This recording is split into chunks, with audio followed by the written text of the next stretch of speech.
Last സെഷനിൽ നമ്മൾ discuss ചെയ്തത് ഗ്രൂപ്പ് 1 എലമെൻറ്റുകളുടെ common properties, lithium magnesium diagonal relationship, അതിൽ സോഡിയം ഫോം ചെയ്യുന്ന ചില ഇമ്പോർട്ടൻറ്റ് കോമ്പൗണ്ടുകൾ എന്നിവയായിരുന്നു. ഈ സെഷനിൽ നമ്മൾ കാണുന്നത് ഗ്രൂപ്പ് 2 എലമെൻറ്റുകൾ, ആൽക്കലൈൻ എർത്ത് മെറ്റലുകളുടെ ചില കോമൺ പ്രോപ്പർട്ടീസും അവരുടെ ചില കോമ്പൗണ്ടുകളുടെ പ്രത്യേകതകളുമാണ്.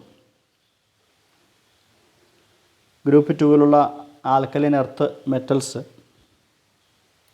Beryllium, magnesium, calcium, strontium, barium, radium തുടങ്ങിയവയാണ്. ഇതിൽ റേഡിയം എന്ന എലമെൻറ്റ് റേഡിയോ ആക്റ്റീവാണ്. ഇവരുടെ ജനറൽ ഇലക്ട്രോണിക് കോൺഫിഗറേഷൻ NS2 ആണ്. വാലൻസ് ആയിട്ടുള്ള എസ് ഓർബിറ്റിൽ കംപ്ലീറ്റ്ലി ഫിൽഡ് ആയിട്ടുള്ള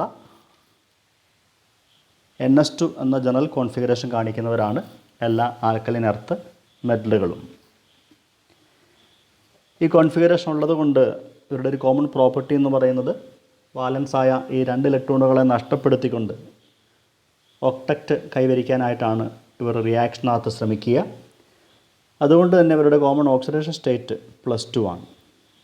ഇതിൽ ബെർലിയം ഒഴികെ ബാക്കി മിക്കവാറും എല്ലാ എലമെൻറ്റുകളും അയണിക് ക്യാരക്ടർ ഡോമിനേറ്റ് ചെയ്യുന്ന കോമ്പൗണ്ടുകളാണ് ഫോം ചെയ്യുക.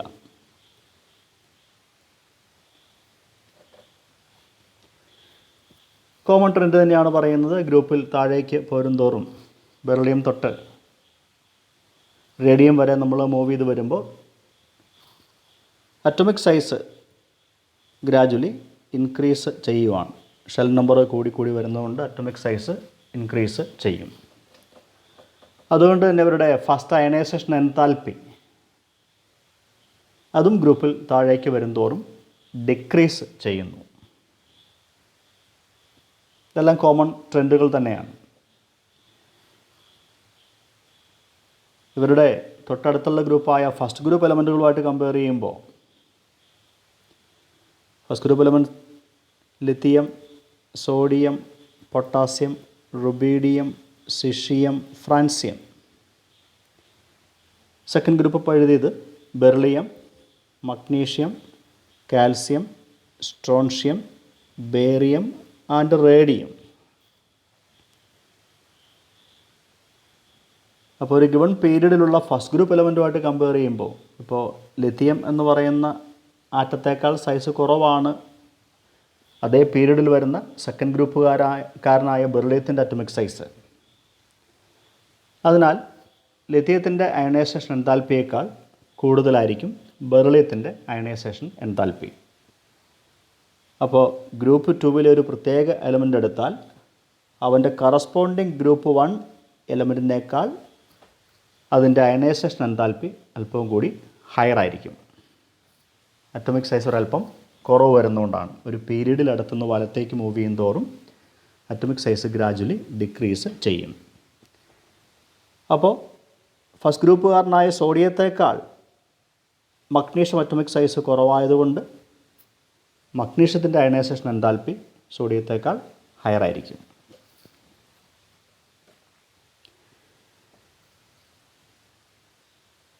ഹൈഡ്രേഷൻ എൻതാൽപ്പിയുടെ ഒരു കമ്പാരിസൺ പറയുന്നു. ഹൈഡ്രേഷൻ എൻതാൽപ്പി എന്താണ് എന്ന് നമ്മൾ നേരത്തെ കണ്ടായിരുന്നു. ഒരു അയോൺ അക്വസ് സൊല്യൂഷനിലേക്ക് മാറുമ്പോൾ ഇപ്പോൾ മഗ്നീഷ്യം ക്ലോറൈഡോ അല്ലെങ്കിൽ ബെർലിയം ക്ലോറൈഡോ ഒക്കെ നമ്മൾ ഡിസോൾവ് ചെയ്ത് കഴിഞ്ഞാൽ അവിടെ മഗ്നീഷ്യം അയോണുകൾ ഫോം ചെയ്യും, Mg2+. ഈ ഉണ്ടാകുന്ന മഗ്നീഷ്യം അയോണുകളെ, സൊല്യൂഷനകത്ത് നിൽക്കുന്ന മഗ്നീഷ്യം അയോണുകളെ സോൾവൻ്റായ ലായകമായ വാട്ടർ മോളിക്യൂൾസ് സറൗണ്ട് ചെയ്യും. ഇങ്ങനെ വാട്ടർ മോളിക്യൂൾ കൊണ്ട് ഒരു പോസിറ്റീവ് അയോണോ നെഗറ്റീവ് അയോണോ സറൗണ്ട് ചെയ്യപ്പെടുന്ന പ്രോസസ്സിൻ്റെ പേരാണ് ഹൈഡ്രേഷൻ എന്ന് വിളിക്കുക. അങ്ങനെ ഹൈഡ്രേഷൻ നടക്കുമ്പോൾ ലിബറേറ്റ് ചെയ്യുന്ന ഹീറ്റിൻ്റെ പേരാണ് എൻതാൽപ്പി ഓഫ് ഹൈഡ്രേഷൻ. ഫസ്റ്റ് ഗ്രൂപ്പിൽ നമ്മളത് കമ്പാരിസൺ നടത്തിയായിരുന്നു. അതേപോലെ തന്നെ സെക്കൻഡ് ഗ്രൂപ്പിലെ എലമെൻറ്റ് അയോണുകളുടെ ഹൈഡ്രേഷൻ എൻതാൽപ്പി വാല്യൂസ് ഒന്ന് കമ്പയർ ചെയ്താൽ താഴേക്ക് പോരുംതോറും അയോണിക് സൈസ് കൂടി വരികയാണ്. നേരത്തെ പറഞ്ഞ അതേ പോയിൻ്റ് തന്നെയാണ്. അപ്പോൾ ഇതിൽ ഏറ്റവും ചെറിയ അയോണായ ബെറിലിയം അയോൺ, അതിൻ്റെ ചാർജ് ഡെൻസിറ്റി, ചെറിയ അയോണിൽ ചാർജ് കോൺസെൻട്രേറ്റ് ചെയ്യുന്നതിൻ്റെ ഡെൻസിറ്റി വളരെ കൂടുതലാണ്. വലിയ അയോണാകുമ്പോൾ ചാർജ് സ്പ്രെഡ് ചെയ്ത് ചിതറിപ്പോകുന്നതുകൊണ്ട് അതിൻ്റെ ചാർജ് ഡെൻസിറ്റി കുറവാണ്. അതുകൊണ്ട് ബെറിലിയത്തിൻ്റെ ഹൈഡ്രേഷൻ എൻതാൽപ്പി ഈ ഗ്രൂപ്പിൽ ഏറ്റവും കൂടുതലും, ഗ്രൂപ്പിൽ താഴേക്ക് വരുംതോറും ഹൈഡ്രേഷൻ എൻതാൽപ്പി ഗ്രാജ്വലി കുറയുന്നതുമായിട്ടാണ് കാണുക.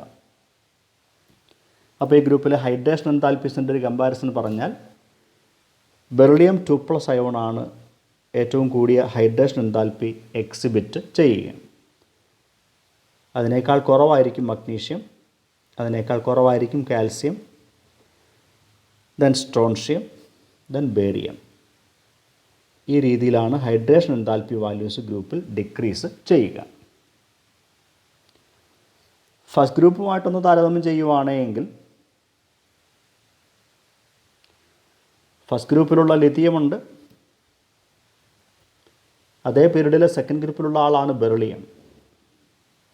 ലിഥിയത്തേക്കാൾ സൈസ് കുറവാണ് ബെറിലിയത്തിന്.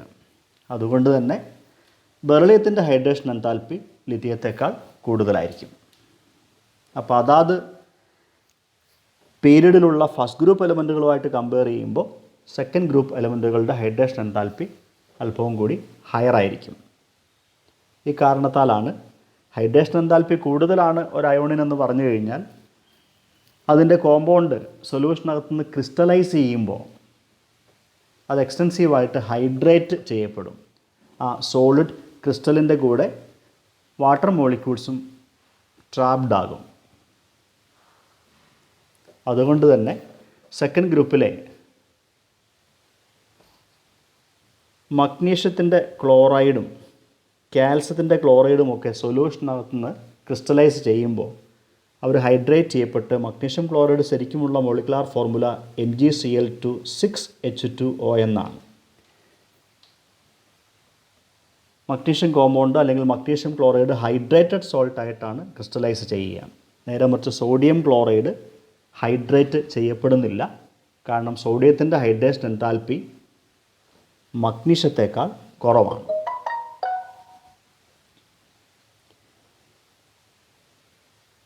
ഇത് തന്നെയാണ് കാൽസ്യം ക്ലോറൈഡിൻ്റെ അവസ്ഥ. കാൽസ്യം ക്ലോറൈഡ് അക്വസ് സൊല്യൂഷനകത്ത് ക്രിസ്റ്റലൈസ് ചെയ്യുമ്പം ഉണ്ടാകുന്ന കോമ്പൗണ്ടിൻ്റെ മോളിക്കുലാർ ഫോർമുല CaCl2 6H2O എന്നാണ്. കാരണം മറ്റൊന്നുമല്ല, കാൽസ്യത്തിൻ്റെ ഹൈഡ്രേഷൻ എൻതാൽപ്പി കമ്പാരിറ്റീവ്ലി കൂടുതലാണ്. പൊട്ടാസ്യമായിട്ടാണ് താരതമ്യം ചെയ്യുക. പൊട്ടാസ്യം ക്ലോറൈഡ് ഹൈഡ്രേറ്റഡ് സോൾട്ടായിട്ടല്ല ക്രിസ്റ്റലൈസ് ചെയ്യുക, പക്ഷേ കാൽസ്യം ക്ലോറൈഡ് ഹൈഡ്രേറ്റ് ചെയ്യപ്പെടുന്നു. കാരണം കാൽസ്യം അയോണിൻ്റെ ഹൈഡ്രേഷൻ എൻതാൽപ്പി പൊട്ടാസ്യം അയോണിനേക്കാൾ കൂടുതലാണ്.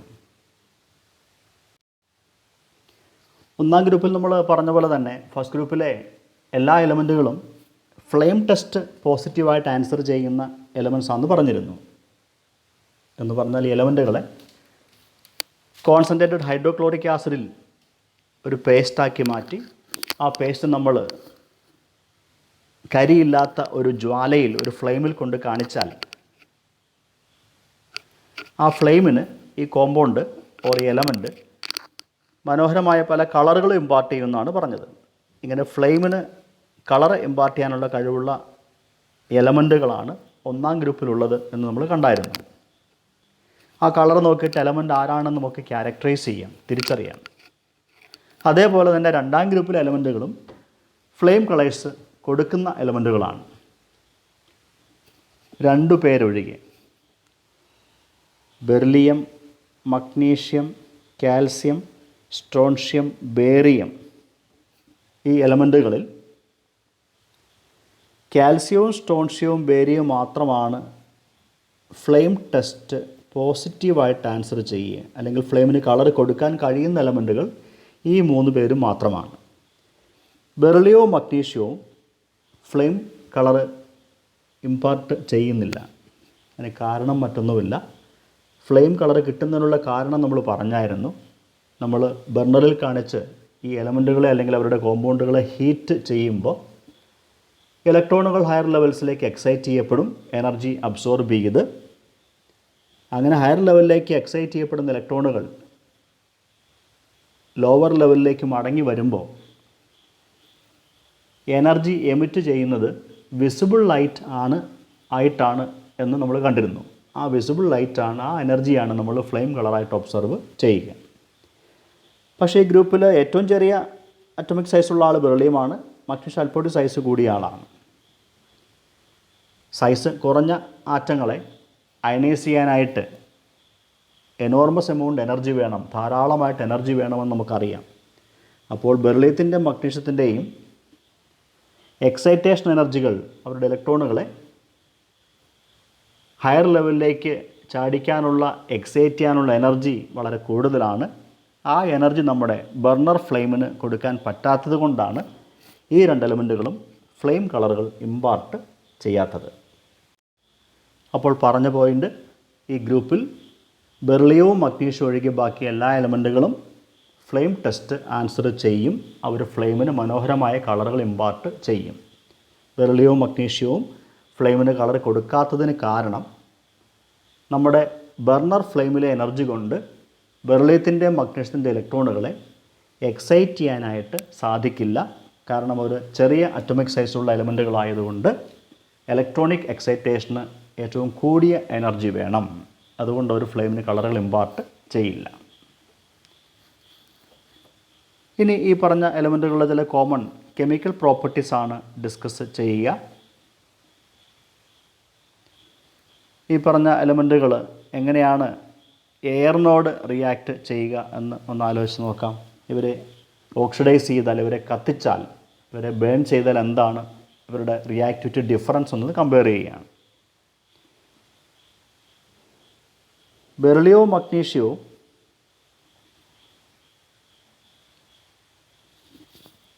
ഓക്സിജനോട് ശരിക്കും ഇനേർട്ടായിട്ടുള്ള എലമെൻറ്റുകളാണ്. അതിന് കാരണം മറ്റൊന്നുമല്ല, ബെറിലിയം എന്ന എലമെൻറ്റ് നമ്മൾ എയറിൽ എക്സ്പോസ് ചെയ്ത് വച്ചു കഴിഞ്ഞാൽ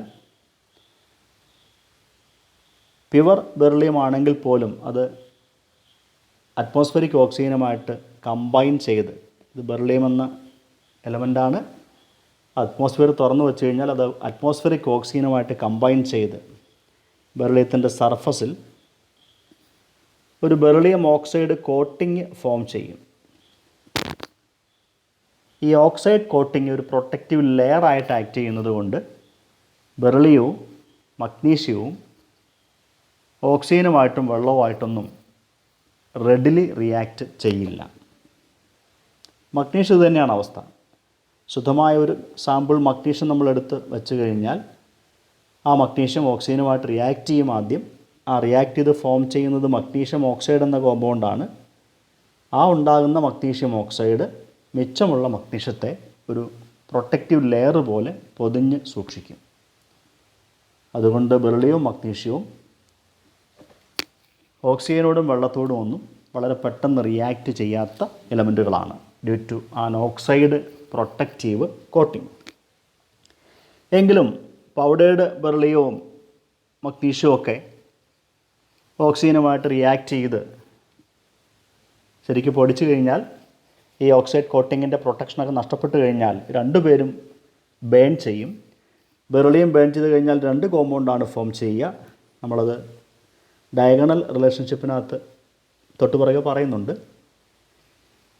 ബെറിലിയം ബേൺ ചെയ്യുമ്പോൾ ബെറിലിയത്തിൻ്റെ ഓക്സൈഡ് ഫോം ചെയ്യും. അതുകൂടാതെ ബെറിലിയത്തിൻ്റെ നൈട്രൈഡും ഫോം ചെയ്യും. ഇതുതന്നെയാണ് മഗ്നീഷ്യത്തിൻ്റെയും റിയാക്ഷൻ്റെ പ്രത്യേകത. മഗ്നീഷ്യം ഓക്സൈഡ് കോട്ടിംഗ് കളഞ്ഞ് നമ്മൾ ബേൺ ചെയ്യുവാണെങ്കിൽ വളരെ ഒരു ഡാസ്ലിംഗ് ഫ്ലെയിമോടുകൂടി, തിളക്കമാർന്ന ജ്വാലയോടുകൂടി മഗ്നീഷ്യം ബേൺ ചെയ്യും. മഗ്നീഷ്യം ബേൺ ചെയ്ത് മഗ്നീഷ്യം ഓക്സൈഡും കിട്ടും, മഗ്നീഷ്യം നൈട്രൈഡും ഫോം ചെയ്യും. ഇത് നമ്മൾ ലിഥിയത്തിൻ്റെ ഡയഗണൽ റിലേഷൻഷിപ്പിൽ മഗ്നീഷ്യത്തിൻ്റെ ഒരു കമ്പാരിറ്റീവ് പ്രോപ്പർട്ടി ആയിട്ട് പറഞ്ഞ കാര്യമാണ്. ബാക്കി വരുന്ന കാൽസ്യം, സ്ട്രോൺഷ്യം, ബേരിയം ഒക്കെ വളരെ വിഗറസായിട്ട് എയറുമായിട്ടും വാട്ടറുമായിട്ടൊക്കെ റിയാക്ട് ചെയ്യും. കാരണം താഴേക്ക് വരുന്തോറും റിയാക്ടിവിറ്റി ഇൻക്രീസ് ചെയ്യുകയാണ്.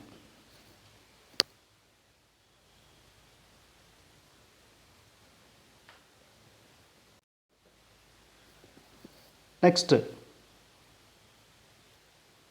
ഈ പറഞ്ഞ എലമെൻറ്റുകൾ ലിക്വിഡ് അമോണിയ ആയിട്ട് റിയാക്ട് ചെയ്യുന്നൊരു റിയാക്ഷനാണ് പറയുക, റിയാക്ഷൻ വിത്ത് ലിക്വിഡ് അമോണിയ. അതും നമ്മൾ ഫസ്റ്റ് ഗ്രൂപ്പ് എലമെൻറ്റുകളുടെ കാര്യത്തിൽ പഠിച്ച അതേ റിയാക്ഷനാണ്. അത് തന്നെ ഒന്ന് കമ്പയർ ചെയ്ത് പറയുന്നു.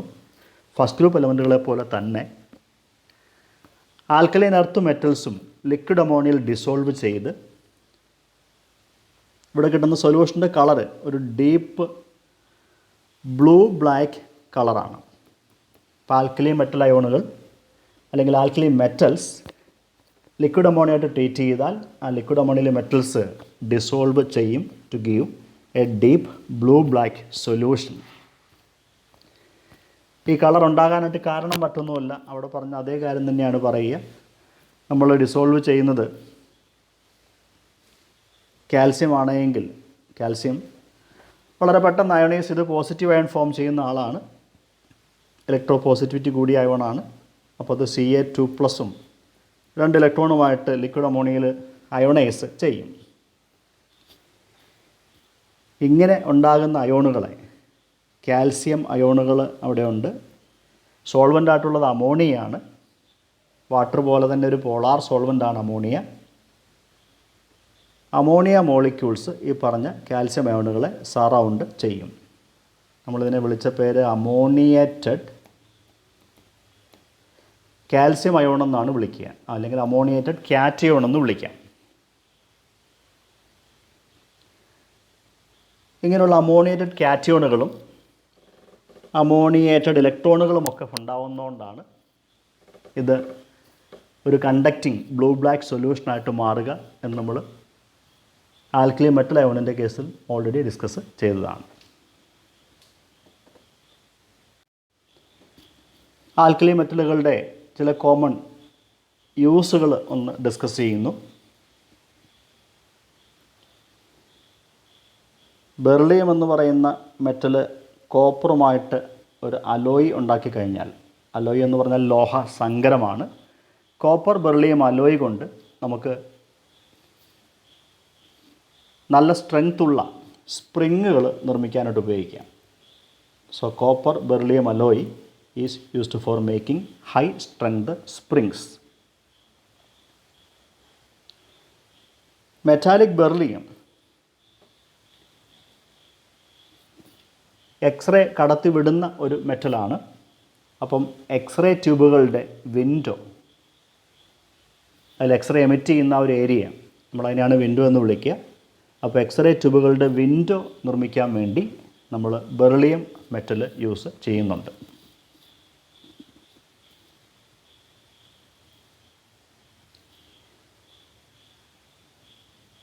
ആൽക്കലൈൻ എർത്ത് മെറ്റലായ മഗ്നീഷ്യം ബേൺ ചെയ്യുമ്പോൾ വളരെ ഡാസ്ലിംഗ് ആയ ഒരു ഫ്ലെയിം ഉണ്ടാവുമെന്ന് നമ്മൾ കണ്ടു കഴിഞ്ഞു. ആ ഒരു പ്രോപ്പർട്ടി ഉള്ളതുകൊണ്ട് മഗ്നീഷ്യം, നമ്മൾ പൗഡേർഡ് മഗ്നീഷ്യം ഫ്ലാഷ് ബൾബുകൾ നിർമ്മാണത്തിന് വേണ്ടി ഉപയോഗിക്കുന്നു. ഫ്ലാഷ് ബൾബ്, ഫോട്ടോഗ്രാഫേഴ്സിൻ്റെ കയ്യിലൊക്കെ ഒരു ഫ്ലാഷ് ലാമ്പുണ്ട്. ആ ഫ്ലാഷ് ലാമ്പിൽ ഉപയോഗിക്കുന്നത് പൗഡേർഡ് മഗ്നീഷ്യമാണ്. ഒരു മഗ്നീഷ്യം കോമ്പൗണ്ടായ മഗ്നീഷ്യം ഹൈഡ്രോക്സൈഡ്, ഇതിൻ്റെ ഒരു സസ്പെൻഷൻ, ഇത് വെള്ളത്തിൽ കാര്യമായിട്ട് അങ്ങനെ സോലുബിൾ അല്ല, അവനെ വെള്ളത്തിൽ ഡിസോൾവ് ചെയ്ത് നിർമ്മിച്ച ആ സസ്പെൻഷൻ ഒരു അൻറ്റാസിഡായിട്ട് ഉപയോഗിക്കുന്നുണ്ട്. അസിഡിറ്റി കുറയ്ക്കാൻ വേണ്ടി ഉപയോഗിക്കുന്ന സബ്സ്റ്റൻസുകളെയാണ് നമ്മൾ അൻറ്റാസിഡ് എന്ന് വിളിക്കുക, അൻറ്റാസിഡ്. ഇങ്ങനെ മഗ്നീഷ്യം ഹൈഡ്രോക്സൈഡിൻ്റെ ആ ഒരു അൻറ്റാസിഡായിട്ട് ഉപയോഗിക്കുന്ന ആ ഒരു സസ്പെൻഷനെ അല്ലെങ്കിൽ ആ സൊല്യൂഷനെ മിൽക്ക് ഓഫ് മഗ്നീഷ്യ എന്നാണ് വിളിക്കുക, മിൽക്ക് ഓഫ് മഗ്നീഷ്യ.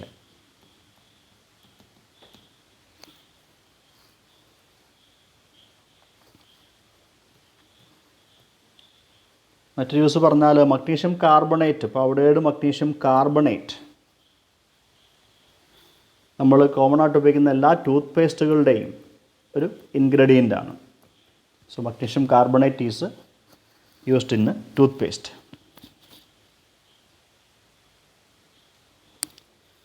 റേഡിയം എന്ന് പറയുന്ന ആൾ റേഡിയോ ആക്റ്റീവാണ്.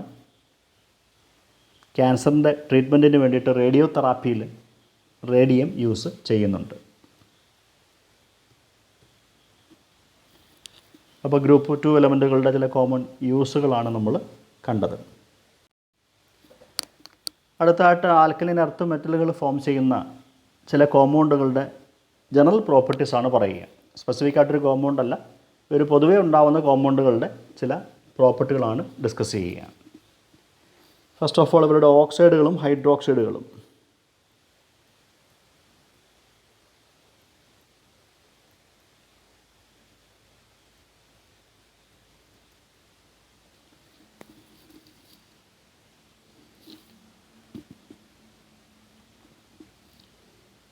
എല്ലാവരും ഫോം ചെയ്യുന്ന ഓക്സൈഡ്, ഇപ്പോൾ ബെറിലിയം ഫോം ചെയ്യുന്നത് ബെറിലിയം ഓക്സൈഡ് BeO, മഗ്നീഷ്യത്തിൻ്റെത് magnesium oxide MgO.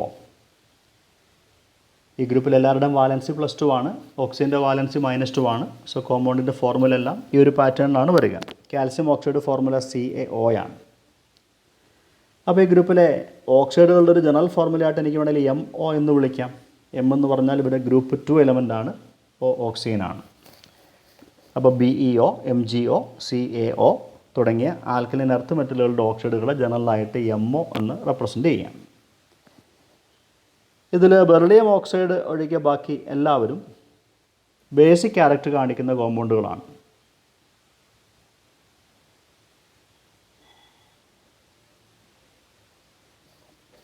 Beryllium oxide ആംഫോട്ടറിക്കാണ്. ആംഫോട്ടറിക് നേച്ചർ നമ്മൾ വെള്ളത്തിൻ്റെ കേസിൽ പഠിച്ചു കഴിഞ്ഞു. ബെറിലിയം ഓക്സൈഡ് ആംഫോട്ടറിക് ആയതുകൊണ്ട്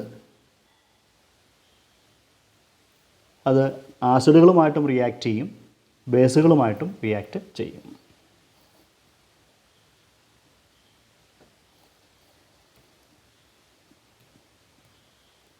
ഈ പറഞ്ഞ ഓക്സൈഡുകൾ വെള്ളത്തിൽ ലയിച്ചാൽ ബേസുകൾ ഫോം ചെയ്യും.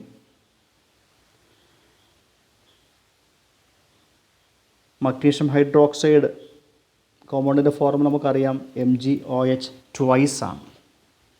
Calcium hydroxide CaOH twice. അപ്പോൾ ഈ ഗ്രൂപ്പിലെ ഹൈഡ്രോക്സൈഡുകളുടെ ഒരു ജനറൽ പ്രോപ്പർട്ടി നമുക്ക് വേണമെങ്കിൽ, ജനറൽ ഫോർമുല വേണമെങ്കിൽ MOH ട്വൈസ് എന്ന് എഴുതാം.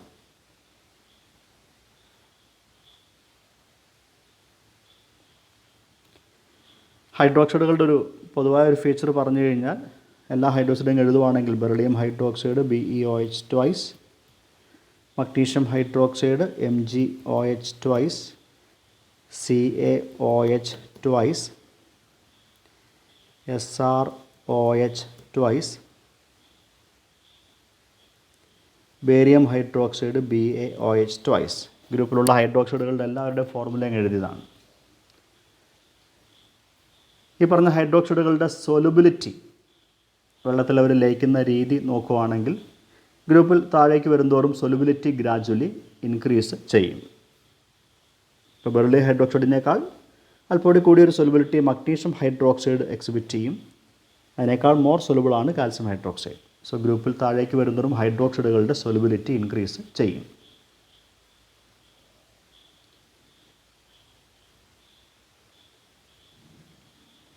ഇതേ ട്രെൻഡ് തന്നെയാണ് ഇവരുടെ തെർമൽ സ്റ്റെബിലിറ്റി എന്ന് പറഞ്ഞു കഴിഞ്ഞാൽ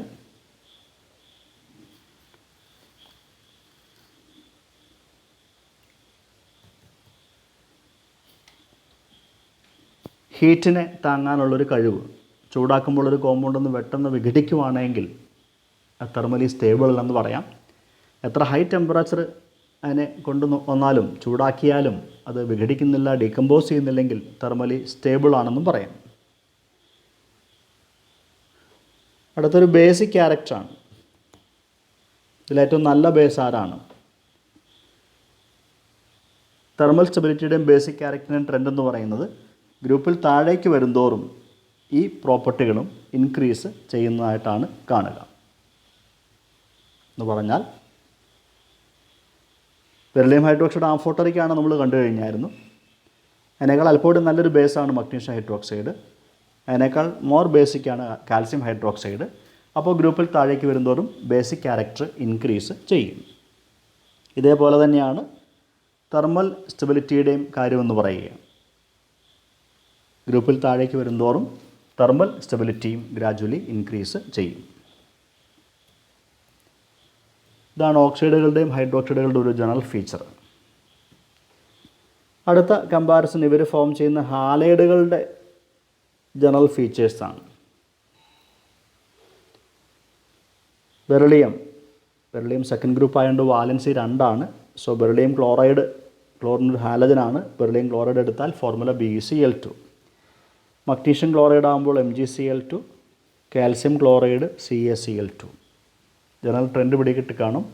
ഈ ഗ്രൂപ്പിലെ കോമ്പൗണ്ടുകളുടെ ഹാലൈഡുകളുടെ ജനറൽ ഫോർമുല ക്ലോറൈഡ് ആണെങ്കിൽ എനിക്ക് MCl2 എന്ന് എഴുതാം. ഫ്ലൂറിൻ, ക്ലോറിൻ, ബ്രോമിൻ, അയഡിൻ തുടങ്ങിയ ഹാലജൻ ആറ്റങ്ങളെ ഞാൻ X എന്ന് റെപ്രസെൻ്റ് ചെയ്താൽ ഈ ഗ്രൂപ്പിലെ ഹാലൈഡുകളുടെ ജനറൽ ഫോർമുല MX2 ആണ്. അപ്പോൾ ഇവരെല്ലാവരും MX2 ടൈപ്പ് ഹാലൈഡുകൾ ഫോം ചെയ്യുന്ന എലമെൻറ്റുകളാണ്. ഇതിലെ ഗ്രൂപ്പിൽ ഏറ്റവും ആദ്യം നിൽക്കുന്ന ബെറിലിയം ഏറ്റവും അറ്റോമിക് സൈസ് കുറഞ്ഞ എലമെൻ്റാണ്. Beryllium chloride covalent character dominate ചെയ്യുന്നൊരു ഹാലൈഡാണ്.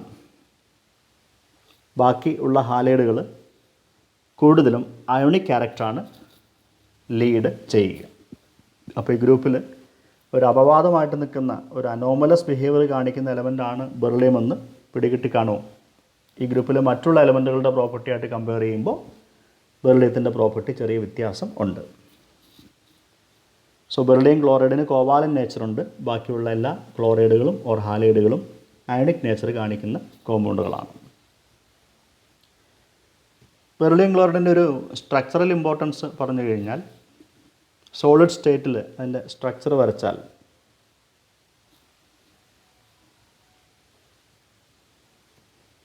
ഇതൊരു മോളിക്യൂൾ ബെറിലിയം ക്ലോറൈഡാണ്.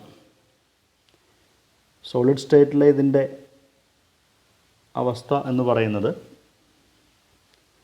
സോളിഡ് സ്റ്റേറ്റിൽ ഒരുപാട് മോളിക്യൂൾസ് ഉണ്ട്. ഞാനൊരു 3 മോളിക്യൂൾസിനെ അങ്ങ് വരച്ചിരിക്കുകയാണ്. ഇതിലെ ഓരോ BeCl2 മോളിക്യൂളും ഒരൊറ്റ യൂണിറ്റായിട്ട് എക്സിസ്റ്റ് ചെയ്യുകയല്ല ചെയ്യുക. ഓരോ ബെറിലിയം ആറ്റവും തൻ്റെ തൊട്ടടുത്ത് വരുന്ന ബെറിലിയത്തിലെ ക്ലോറിൻ ആറ്റങ്ങളുമായിട്ട് ഇതേപോലെ ചില ബോണ്ടുകൾ കൂടി ഫോം ചെയ്യും.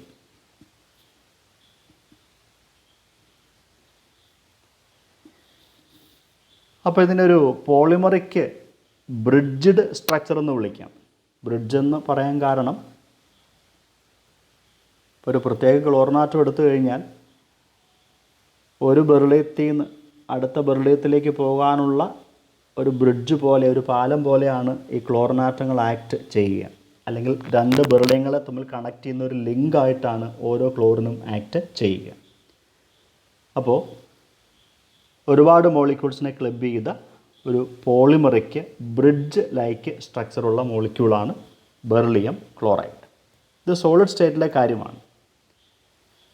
ഇനി ബെറിലിയം ക്ലോറൈഡിനെ നമ്മൾ വേപ്പറൈസ് ചെയ്താൽ ഈ ഇടയ്ക്കുള്ള കുറച്ച് ബ്രിഡ്ജ് ബോണ്ടുകൾ ഒക്കെ ബ്രേക്ക് ചെയ്ത് പോയിട്ട് 2 പേര് മാത്രമായിട്ടത് യുണൈറ്റ് ചെയ്യും. അപ്പോൾ 2 പേര് ക്ലബ് ചെയ്ത സ്ട്രക്ചറിനെ നമുക്ക് ഡൈമർ എന്ന് വിളിക്കാം. ഡൈമർ. അപ്പോൾ വേപ്പർ ഫേസിൽ ബെറിലിയം ക്ലോറൈഡ് 2 മോളിക്യൂൾസ് കൂടിയാണ് എക്സിസ്റ്റ് ചെയ്യുക. അല്ലെങ്കിൽ അതിനൊരു ഡൈമറിക് സ്ട്രക്ചറുണ്ട് എന്ന് പറയാം. വീണ്ടും ഹീറ്റ് ചെയ്ത് ഒരു 1200 കെൽവിന് മുകളിലേക്ക് കൊണ്ടുവന്നു കഴിഞ്ഞാൽ ഈ 2 പേർക്കിടയ്ക്കുള്ള ബോണ്ടുകളും ബ്രേക്ക് ചെയ്യും. അപ്പോൾ അതൊരു മോണോമറായിട്ട് മാറും. ഒരൊറ്റ മോളിക്യൂൾ തനിയെ എക്സിസ്റ്റ് ചെയ്യും. ഇപ്പോൾ പറഞ്ഞ കാര്യം ഇതേ ഉള്ളൂ. ബെറിലിയം ക്ലോറൈഡ് എന്ന ഹാലൈഡ് സോളിഡ് സ്റ്റേറ്റിൽ അനേകായിരം മോളിക്യൂൾസ് ക്ലോറിൻ ആറ്റങ്ങളെ കൊണ്ട് ബ്രിഡ്ജ് ചെയ്തുള്ളൊരു പോളിമറിക് സ്ട്രക്ചറായിട്ടാണ് എക്സിസ്റ്റ് ചെയ്യുക. വേപ്പർ ഫേസിൽ ഇതിലെ ബ്രിഡ്ജ് ബോണ്ടുകൾ പലതും ബ്രേക്ക് ചെയ്ത് പോയിട്ട് അതിന് 2 മോളിക്യൂൾസ് പരസ്പരം കണക്ട് ചെയ്യുന്ന ഒരു ബോണ്ട് ഉണ്ടാക്കിയിട്ട് ഒരു ഡൈമറായിട്ടാണത് എക്സിസ്റ്റ് ചെയ്യുക. വീണ്ടും ഹീറ്റ് ചെയ്യുമ്പോൾ ആ ഡൈമറിക് ബ്രിഡ്ജുകളും ബ്രേക്ക് ചെയ്ത് അത് ഒരൊറ്റ മോളിക്യൂൾ തനിയെ എക്സിസ്റ്റ് ചെയ്യും എബോവ് 1200 കെൽവിൻ.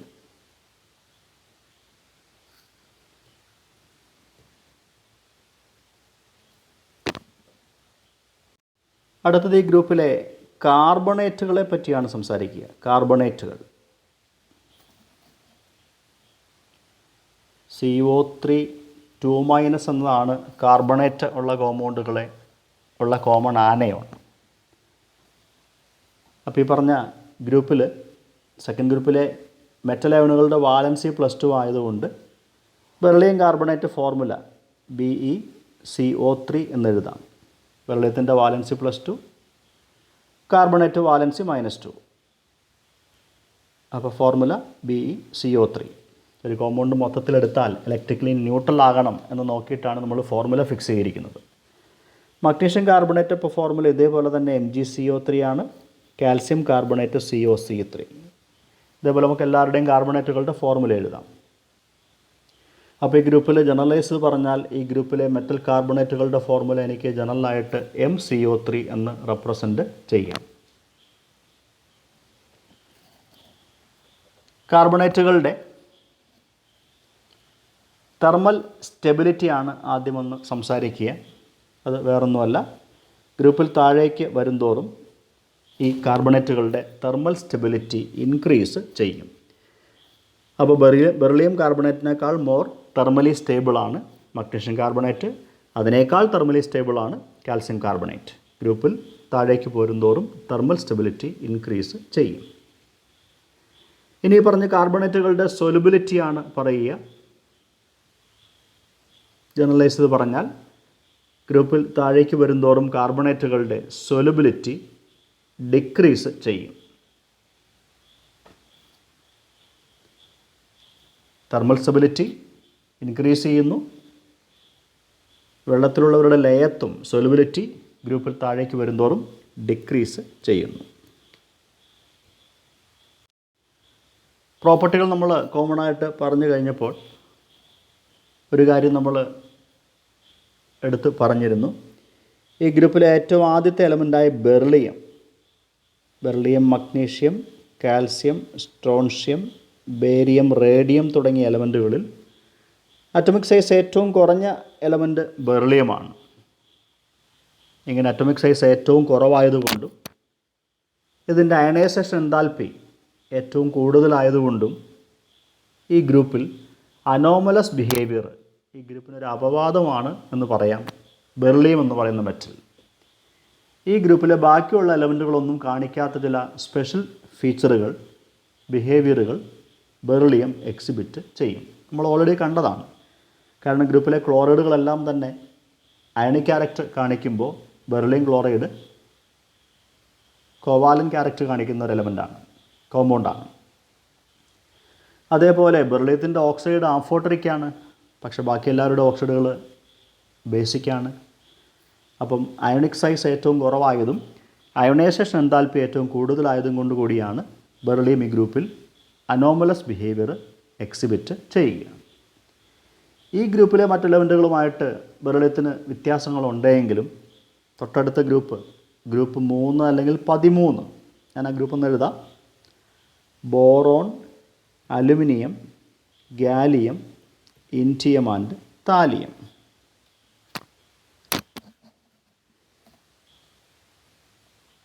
ഈ പറഞ്ഞ ഗ്രൂപ്പ് 13 എലമെൻറ്റുകളുമായിട്ട് കമ്പയർ ചെയ്യുമ്പോൾ നമ്മൾ ഫസ്റ്റ് ഗ്രൂപ്പ് എലമെൻറ്റുകളുടെ കേസിൽ ഒരു ഡയഗണൽ റിലേഷൻഷിപ്പ് പറഞ്ഞായിരുന്നു. അപ്പോൾ ബെറിലിയത്തിൻ്റെ ഡയഗണലിൽ നിൽക്കുന്ന ഒരു എലമെൻ്റാണ് പീരിയോഡിക് ടേബിളിൽ അലുമിനിയം. ഈ രണ്ടുപേരുടെയും അറ്റോമിക് സൈസുകളൊക്കെ ഏകദേശം കമ്പാരിറ്റീവാണ്, അല്ലെങ്കിൽ ചാർജ് ടു റേഡിയസ് റേഷ്യോ ബെറിലിയത്തിനും അലുമിനിയത്തിനും വളരെ കമ്പാരിറ്റീവാണ്. ഏകദേശം അടുത്തടുത്ത വാല്യൂസ് ഉള്ള ആൾക്കാരാണ്.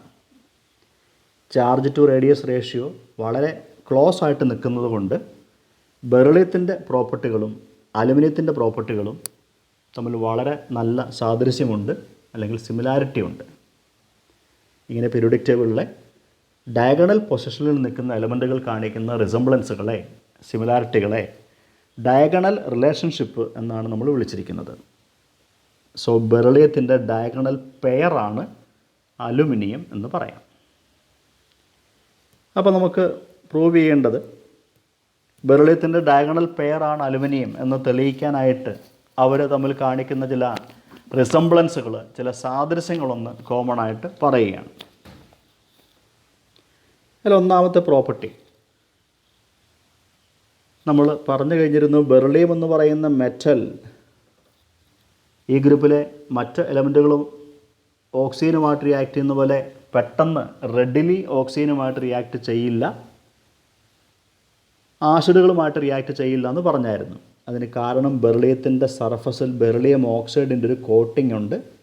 അതൊരു പ്രൊട്ടക്റ്റീവ് ലെയർ പോലെ ആക്ട് ചെയ്യുന്നതുകൊണ്ട് ബെറിലിയം ആസിഡുകളുമായിട്ട് അല്ലെങ്കിൽ ഓക്സിജനുമായിട്ടൊന്നും പെട്ടെന്ന് റിയാക്ട് ചെയ്യില്ല എന്ന് കണ്ടായിരുന്നു. ഇതേപോലെ തന്നെ ബെറിലിയത്തിൻ്റെ ഡയഗണൽ പെയറായ അലുമിനിയത്തിൻ്റെ മെറ്റലിൻ്റെ സർഫസിലും അലുമിനിയം ഓക്സൈഡ് കോട്ടിംഗ് ഉണ്ട്. അതുകൊണ്ട് അലുമിനിയം ഓക്സൈഡ് കോട്ടിംഗ് ഉള്ളത് കൊണ്ട് അലുമിനിയവും ആസിഡുകളുമായിട്ടും പെട്ടെന്ന് റിയാക്ട് ചെയ്യില്ല. അപ്പോൾ ബെറിലിയം കാണിക്കുന്ന അതേ പ്രോപ്പർട്ടി അതിൻ്റെ ഡയഗണൽ പെയറായ അലുമിനിയം എക്സിബിറ്റ് ചെയ്യുകയാണ്. മറ്റൊരു റിസംബ്ലൻസ്, ബെറിലിയം ഓക്സൈഡ് ആംഫോട്ടറിക്കാണ് എന്ന് നമ്മൾ കണ്ടിരുന്നു. ഇതുപോലെ തന്നെ അലുമിനിയം ഓക്സൈഡും ആസിഡുകളും ബേസുകളുമായിട്ട് റിയാക്ട് ചെയ്യുന്ന കോമ്പൗണ്ടാണ്. അതും ആംഫോട്ടറിക് പ്രോപ്പർട്ടി എക്സിബിറ്റ് ചെയ്യുന്ന ആളാണ്. ഈ രണ്ടുപേരും സോഡിയം ഹൈഡ്രോക്സൈഡുമായിട്ട് റിയാക്ട് ചെയ്യുന്ന ആ റിയാക്ഷന് വരെ ഒരു സിമിലാരിറ്റി ഉണ്ട്. വേണമെന്നൊന്ന് എഴുതാം. ബെറിലിയം ഓക്സൈഡ് എന്ന് പറയുന്ന കോമ്പൗണ്ട് സോഡിയം ഹൈഡ്രോക്സൈഡ് സൊല്യൂഷനിൽ ഡിസോൾവ് ചെയ്യും. ഡിസോൾവ് ചെയ്താൽ കിട്ടുന്ന കോമ്പൗണ്ട് ഞാൻ ഫോർമുല എഴുതുകയാണ്. Na2BeOH 4 times. ഒരു കോംപ്ലക്സ് കോമ്പൗണ്ടാണ്. സോഡിയം ബെറിലേറ്റ് എന്ന് വിളിക്കാം നമുക്ക്, ബെറിലേറ്റ്. ഇതേപോലെ തന്നെയാണ്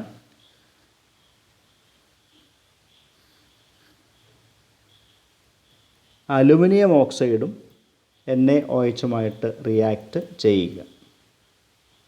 ഉണ്ടാവുന്ന കോമ്പൗണ്ട് NaAlOH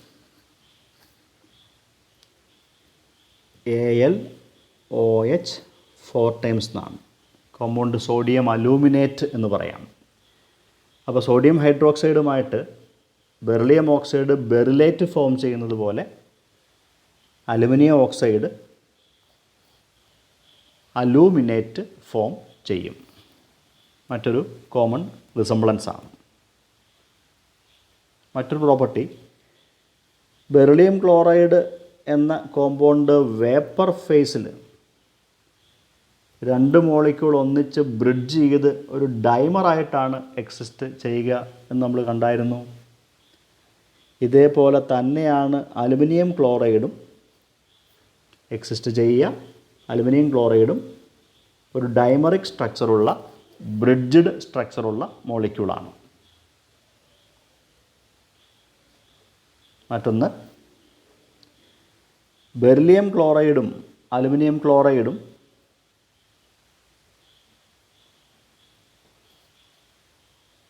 ഓർഗാനിക് സോൾവൻസിൽ ലയിക്കും. ആൽക്കഹോൾ ഒരു ഓർഗാനിക് സോൾവൻ്റാണ്, ബെൻസീൻ ഒരു ഓർഗാനിക് സോൾവൻ്റാണ്. ഇങ്ങനെയുള്ള ഓർഗാനിക് സോൾവൻസിൽ ഈ രണ്ടുപേരും ഡിസോൾവ് ചെയ്യും. എന്ന് മാത്രമല്ല, രണ്ടുപേരും സ്ട്രോങ് ലൂയിസ് ആസിഡുകളുമാണ്. ലൂയിസ് ആസിഡ് നമുക്കറിയാം, ഇലക്ട്രോൺ ഡെഫിഷ്യൻസി കാണിക്കുന്ന, ഇലക്ട്രോൺ പെയറിനെ അക്സെപ്റ്റ് ചെയ്യുന്ന കോമ്പൗണ്ടുകളെയാണ്, സ്പീഷീസുകളെയാണ് ലൂയിസ് ആസിഡ് എന്ന് വിളിക്കുക.